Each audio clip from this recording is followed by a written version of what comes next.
There's a question that gets asked in therapy offices more than almost any other, and it's not the one you'd expect. It's not, "Why am I depressed?" or "Why can't I hold a relationship?" The question is this: is it possible that my parent was a narcissist? And the therapist usually doesn't answer right away, because the answer changes everything. It reframes an entire childhood. It recontextualizes every memory, every argument, every moment of confusion and self-doubt that the person carried for decades without understanding why. And here's the statistic that makes this so urgent.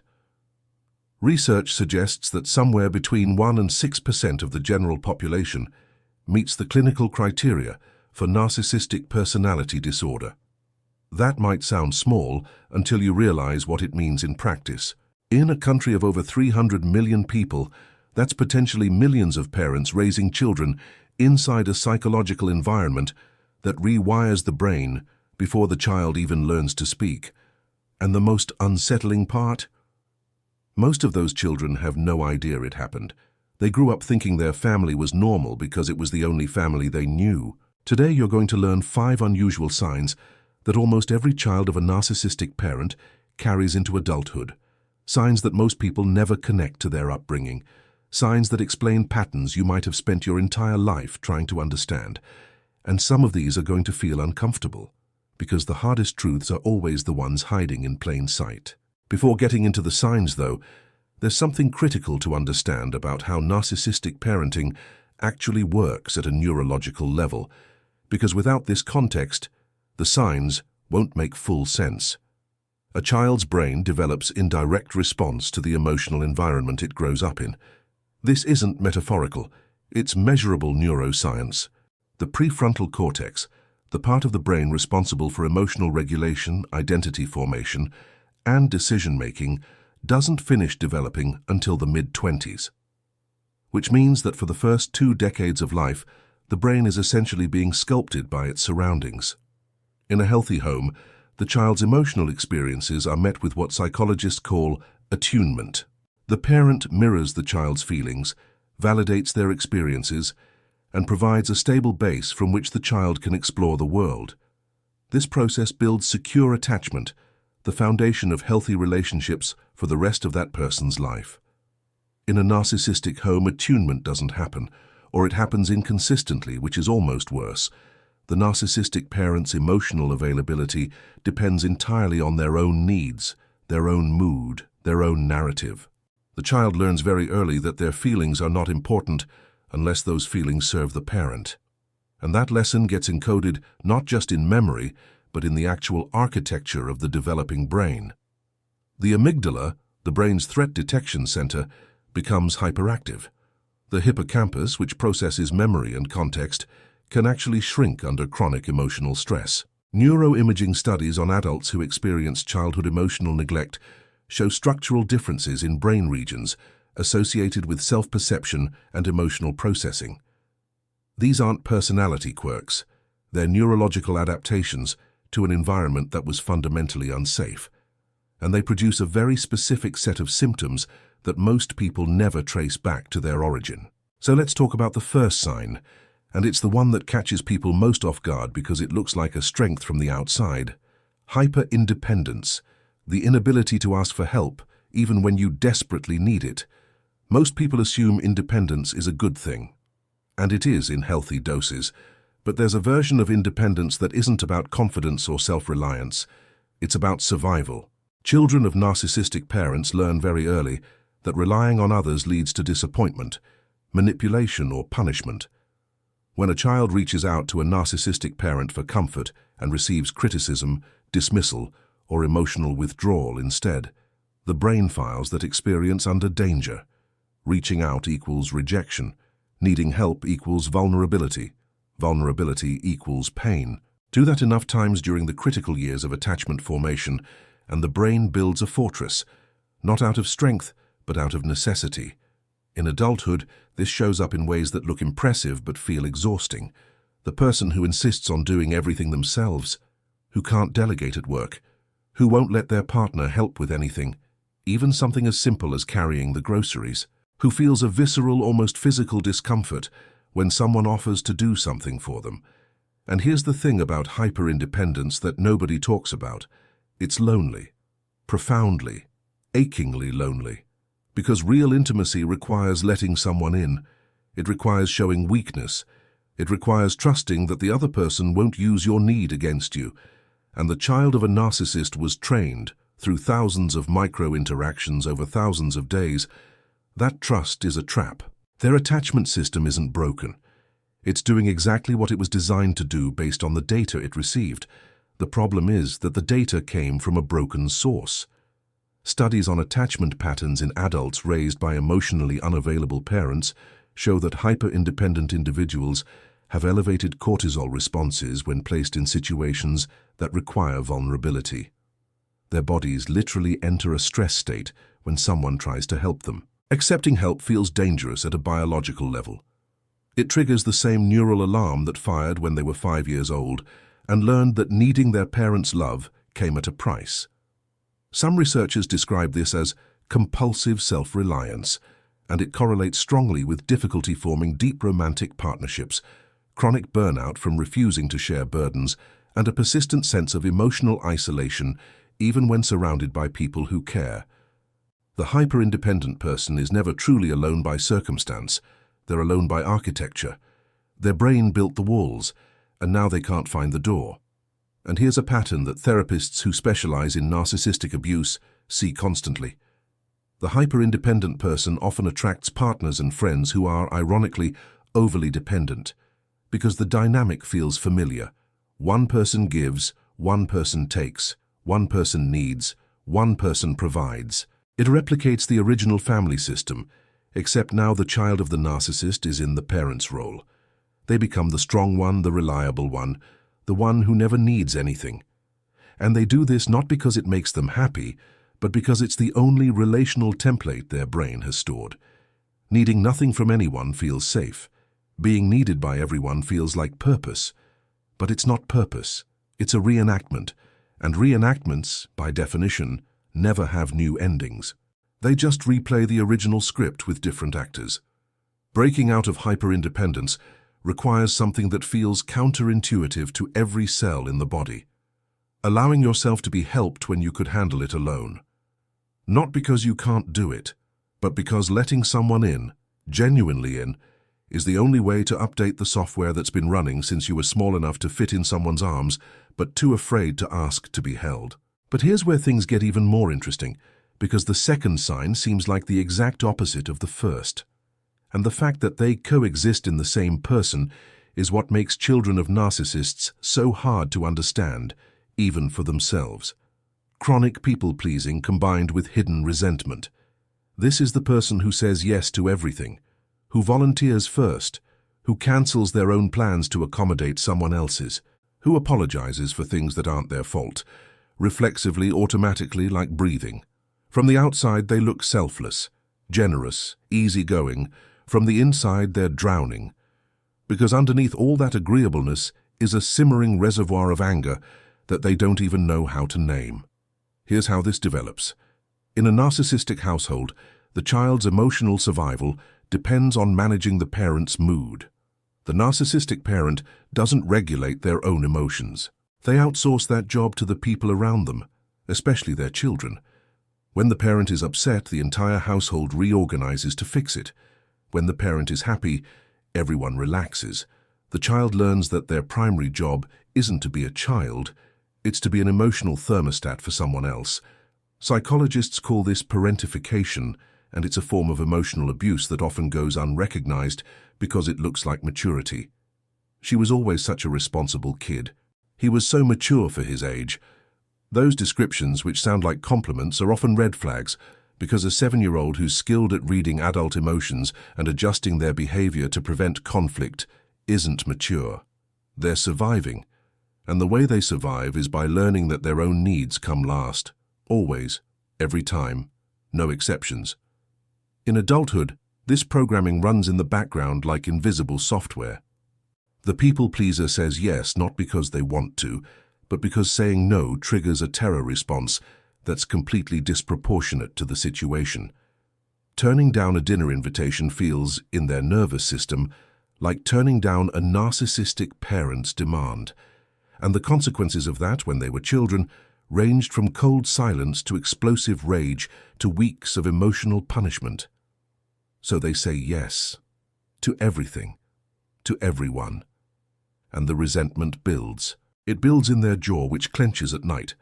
It builds in their stomach, which churns with anxiety they can't explain. It builds in their relationships, where they give and give and give, until one day, seemingly out of nowhere, they snap. They blow up at their partner over something minor. They cut off a friend without explanation. They quit a job on impulse. And everyone around them is shocked because they seemed so calm, so easygoing, so fine. They weren't fine. They were a pressure cooker with a smile on the lid.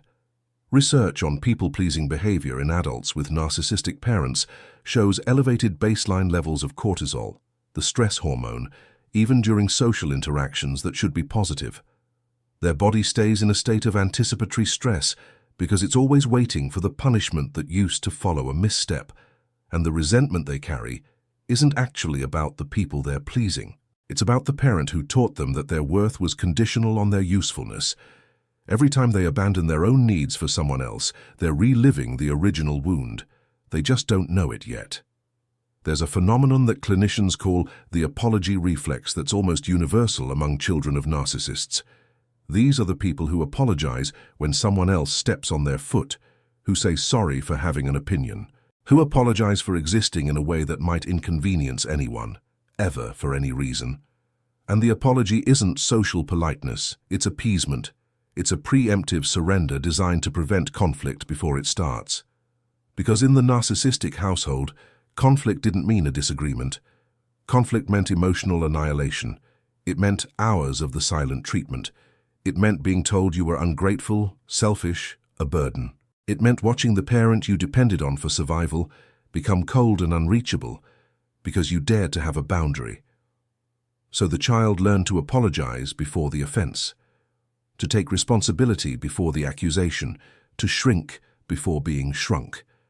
And now, decades later, they're apologizing to strangers in grocery stores for being in the wrong aisle.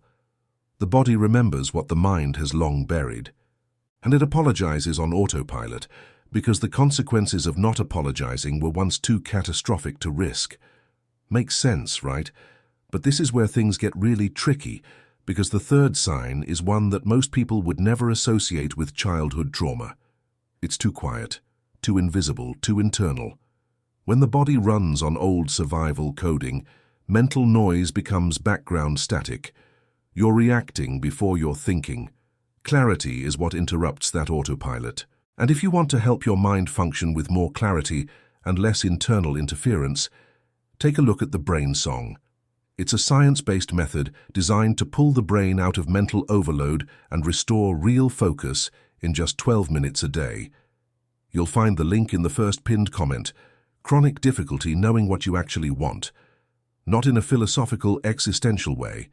In a practical, everyday way. What do you want for dinner? What kind of music do you like? What do you actually enjoy doing on a Saturday afternoon when nobody else needs anything from you? Children of narcissistic parents often freeze when asked these questions, not because they're indecisive, because they genuinely don't know. And the reason they don't know is that their preferences were never allowed to develop in the first place. In a narcissistic household, the child's identity exists in relation to the parent. The child is an extension of the narcissist, not a separate person with separate wants. Their job is to reflect the parent's values, achieve the parent's goals, and fulfill the parent's emotional needs. Any expression of individual desire that conflicts with the parent's agenda is met with punishment, ridicule, or withdrawal of love. So the child learns to suppress their own wants, not consciously, not as a strategy, but as a deep, automatic survival adaptation. They stop generating preferences because preferences lead to conflict and conflict leads to pain. By adulthood, this creates a strange and distressing experience. The person can function perfectly well when someone else sets the agenda. They're great at their job when the boss gives clear directions. They're an excellent partner when the other person plans the dates. They're a wonderful friend when someone else chooses the restaurant. But the moment the spotlight swings to them, The moment someone says, "It's up to you, what do you want?" a kind of internal static takes over. Not anxiety exactly, more like a void, a blank space where a self should be. Psychologists who work with adult children of narcissists call this identity diffusion. It's a state where the person's sense of self is so underdeveloped that they struggle to differentiate their own thoughts, feelings, and desires from those of the people around them. They become chameleons, adapting their personality to whoever they're with, mirroring the preferences of their partner, their friend group, their work culture, without realizing they're doing it. And here's the part that really stings. When these individuals finally start to uncover what they actually want, through therapy, through journaling, through deliberate self-exploration, they often experience profound guilt, because wanting things for themselves still feels, at a visceral level, like an act of betrayal against the parent. The programming runs that deep. It's not a thought they can reason away. It's a physical sensation, a tightening in the chest, a knot in the stomach, a sudden urge to retract the desire and go back to the safety of self-erasure. Developmental psychologists describe this as a failure of the separation individuation process, the stage in childhood where a person develops a distinct sense of self separate from their caregivers. In healthy development, this happens naturally, supported by parents who encourage exploration and tolerate the child's growing independence. In narcissistic homes, separation is treated as a threat. The child who says, "I don't want to do that," isn't exercising healthy autonomy. They're committing heresy. And the punishment for heresy is the withdrawal of the only love they've ever known. There's a test that therapists sometimes use with clients they suspect were raised by narcissists. They ask, "Tell me 3 things you enjoy that no one in your family would approve of." And the silence that follows is diagnostic, not because the person is thinking about their answer, but because they're realizing, often for the first time, that they can't think of one. Their entire identity has been constructed around approval and avoidance. What do I need to be so that I'm loved? What do I need to avoid so that I'm not punished? Those 2 questions consumed so much developmental bandwidth that the third question, the one that healthy children get to spend their entire childhood answering, never got asked. That question is simple. Who am I? And the terrifying truth for many adult children of narcissists is that they reach their 30s, their 40s, sometimes their 50s, before they realize they've never seriously tried to answer it. They've been too busy answering everyone else's questions to notice they never got around to their own. Pretty brutal, right? But the 4th sign might be the most confusing of all, because it seems completely unrelated to parenting. Until you understand the mechanism, an exaggerated startle response and chronic hypervigilance. This is the person who jumps when a door closes too loudly, who flinches when someone raises their voice, even in a movie, who can walk into a room full of strangers and within 30 seconds tell you who's happy, who's angry, who's about to cause a problem, and where the exits are. Most people would call that being anxious or being jumpy. But it's something much more specific. It's a nervous system that was calibrated in childhood to detect threats with extraordinary precision, and that never learned how to turn off. In a narcissistic home, emotional weather changes without warning. The parent can go from calm to rage in seconds, triggered by something invisible, something the child could never predict, a wrong tone of voice, a facial expression the parent interpreted as disrespect, a grade that was 95 instead of 100. The child's survival depends on reading these shifts before they happen. So the brain rewires itself for early detection. The amygdala becomes oversensitive. The auditory processing centers become hypertuned to vocal tone. The visual cortex gets better at reading micro-expressions, those tiny fleeting movements in the face that last less than 1/5 of a second and reveal true emotion. And it works. The child becomes an extraordinary emotional radar system, capable of detecting mood shifts that most people wouldn't notice. But the cost is enormous, because that radar never shuts off.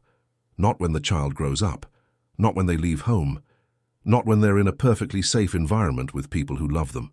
The system keeps scanning. Research on adults who grew up in emotionally volatile homes shows that their startle response, measured by eye blink reflex and skin conductance, is significantly amplified compared to control groups. Their baseline cortisol is elevated. Their sympathetic nervous system, the fight or flight branch, runs at a higher idle speed than average. They're never fully relaxed. Even in sleep, studies show more frequent micro-awakenings and less time in deep restorative sleep phases. Their body is always half ready for an attack that isn't coming. And here's the part that makes this sign so insidious. In many social contexts, hypervigilance looks like emotional intelligence. People praise the child of a narcissist for being so perceptive or so in tune with others' feelings. And they are perceptive. Incredibly so. But the perception didn't develop as a gift. It developed as a weapon of self-defense. Reading the room accurately meant surviving another day without an explosion. And now that the explosions have stopped, the radar keeps spinning because nobody told the amygdala that the war is over. Clinicians who treat complex developmental trauma describe this as a state of chronic orienting, where the nervous system is permanently oriented toward threat detection rather than rest and engagement. The person can't enjoy a quiet evening, because quiet in their childhood was just the silence before the storm. They can't relax into a happy moment because their brain is already scanning for what will go wrong next. They live in a body that's stuck in yesterday, fighting threats that no longer exist but feeling absolutely real. And the social cost of this is devastating in ways that aren't immediately obvious. The hypervigilant person often sabotages good relationships because their threat detection system generates false positives at an extraordinary rate. A partner who pauses before answering a question isn't thinking. They're lying. A friend who cancels plans isn't busy, they're abandoning you. A co-worker who doesn't respond to an email within an hour isn't occupied, they're angry with you. Every neutral signal gets interpreted through a threat filter that was trained on a narcissistic parent's unpredictable behavior, and the person doing the interpreting knows, intellectually, that they're overreacting. They can see it happening in real time. But knowing and feeling are two different things when your amygdala has been running the show since before you could form explicit memories. One therapist who specializes in developmental trauma described it this way: the hypervigilant child of a narcissist is like a smoke detector with the sensitivity turned all the way up. Burning toast and a house fire trigger the exact same alarm. And over time, the people around them get exhausted by the false alarms. They pull away, they get frustrated. They say things like, "You're so paranoid," or "Why can't you just relax?" And those words land like grenades, because they're the same words the narcissistic parent used to dismiss the child's completely valid fear. The cycle repeats. The hypervigilance increases. The isolation deepens. And the person is left wondering why every relationship eventually falls apart, never connecting it to the invisible alarm system that's been running in the background since they were too young to remember its installation. But all of that, the hypervigilance, the people-pleasing, the hyper-independence, the identity confusion, it all feeds into the fifth and final sign. And this one is the thread that ties everything together. The one that, when people finally understand it, tends to crack them wide open. A deep, persistent feeling that something is fundamentally wrong with you, that you can't quite name. Not low self-esteem exactly, not depression exactly. Something more specific and more elusive. A feeling that you are at your core defective, that there is something broken inside you that everyone else can see but nobody mentions. That you are performing the role of a normal person, but that at any moment the mask could slip and everyone would discover the truth, that you're not enough, that you were never enough. Psychologists call this a core shame wound, and it's different from guilt in a critical way. Guilt says, "I did something bad." Shame says, "I am something bad." Guilt is about behavior. Shame is about identity. And the child of a narcissistic parent grows up marinated in shame because the narcissistic parent's entire operating system depends on it. Here's the mechanism. The narcissistic parent needs the child to serve a psychological function. Sometimes the child is the golden child, whose achievements reflect glory on the parent. Sometimes the child is the scapegoat, whose failures explain why the parent's life isn't working. But in both roles, the child isn't being seen as a person. They're being used as a prop. And when a child is treated as a function rather than a human being, they internalize a devastating conclusion. I am not loved for who I am. I am valued for what I provide. That conclusion becomes the lens through which they see every subsequent relationship, every friendship, every romance, every workplace interaction. They're constantly scanning for signs that they've stopped being useful, because uselessness, in their childhood, meant abandonment. And the shame that drives this scanning is almost impossible to detect from the outside, because it hides behind high achievement, behind perfectionism, behind the relentless drive to be indispensable. The person with a core shame wound doesn't sit in a corner feeling bad about themselves. They work 80-hour weeks. They maintain perfect bodies. They curate flawless social media presences. They become overachievers, not because they love what they do, but because stopping feels like dying. Because if they stop producing, stop performing, stop being useful, they'll be exposed as the broken thing they believe themselves to be. Researchers studying the long-term effects of narcissistic parenting have found that core shame is the single most consistent predictor of adult psychological distress in this population.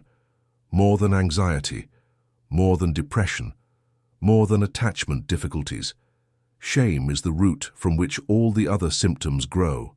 It's the operating system running silently beneath every other pattern, and it's extraordinarily resistant to change, precisely because the person experiencing it doesn't see it as a wound. They see it as reality. They don't think, I feel ashamed. They think I am inadequate. And that's the cruelest legacy of narcissistic parenting, the conversion of an external injury into an internal identity. And this shame expresses itself in a behavior that's so common among children of narcissists, it might as well be a fingerprint: the inability to receive compliments. Watch what happens when you tell someone with a core shame wound that they did a great job. They won't say thank you, they'll deflect. Oh, it was nothing. Anyone could have done it. I actually think I could have done it better. They're not being modest, they're being honest. At least honest to the distorted reality their shame has constructed. Because in their internal world, the compliment cannot be accurate. If someone thinks they're great, that person must be mistaken. Or worse, they haven't seen the real version yet. The shame says the real version is defective. The shame says the compliment is a setup. The shame says accept the praise, and you'll owe something. Because in the narcissist's house, every gift came with a string, and every compliment was a transaction that would be called in later. So the adult child of a narcissist learns to reject kindness preemptively, because receiving it feels like stepping into a trap. And that rejection of kindness, repeated across years and across every relationship, creates a self-fulfilling prophecy. People stop offering warmth because it's never accepted. The child of the narcissist ends up alone, and the shame whispers, "See, I told you, nobody stays." Now here's the part that actually matters, because knowing these 5 signs isn't the finish line, it's the starting line. And what comes next is both harder and more hopeful than most people expect. The brain that was shaped by a narcissistic environment can be reshaped. Neuroscience calls this neuroplasticity, and it's not just a buzzword. It's a measurable, replicable phenomenon. The same brain regions that were altered by childhood emotional neglect, the prefrontal cortex, the amygdala, the hippocampus, can be structurally modified through targeted intervention.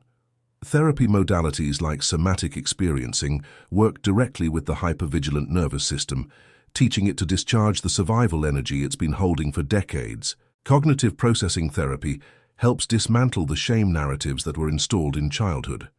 Internal family systems therapy identifies and heals the wounded parts of the psyche that are still operating as if they're 6 years old and living in the narcissist's house.